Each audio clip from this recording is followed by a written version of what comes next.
मु बापा विषय कहीकि आज पर्यंत केवे कांदी ना बड़ापा विषय कहला बेलू टिके व्यस्त लगी जाए बड़ापा ना बापा ना किए रही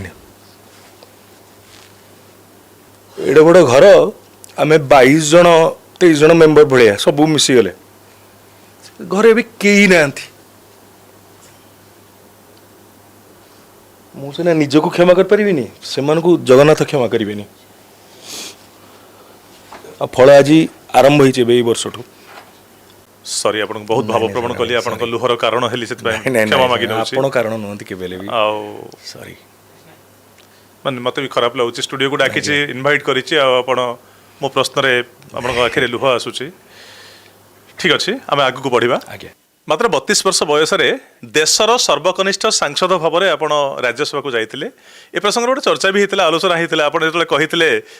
गृहर अध्यक्ष को सी आपन को कहते अरे एत कम बयस ये कौन कर लोकसभा एटलिस्ट जावा कथा यहाँ हाउस ऑफ एल्डर्स बोली डेप्यूटी चेयरपर्सन सर से प्रोफेसर पीजे कुरियन सर आज्ञा सी से कहते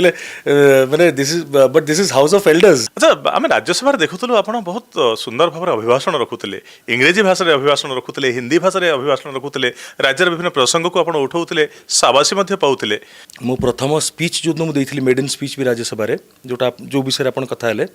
से स्पीच मु दवा पूर्वर भी जड़े बहुत senior honourable member of parliament then a से नहांती अनफॉर्चुनेटली मते से सेतला सी कि कहिथिले ए भलिया कथा कि माने this should have been this माने are you speaking on this I said yes ना some lady should have spoken or some experienced honourable MP should speak how could you speak and how did the floor leader allow you and all मु सेठू आसिक सांग सांग सब थर भलिया जेतल टिके कष्ट लागे बापा को फोन करथली कि शेयर करी से स्ट्रेंथ देबे कोन बापा को लगेली फोन कली बापा को सब्जेक्ट लेक्चरर थिले इंग्लिश रे इंग्लिश ओके आज्ञा ओके मो पे सबुठ बड़ स्ट्रेंथ सी आउ तो तांको फोन कली मु कहली बापा एमती एमती कथा तो जने सीनियर ऑनरेबल एमपी एमती मते कहले आउ या से कहले बापा कहले तू डरछु की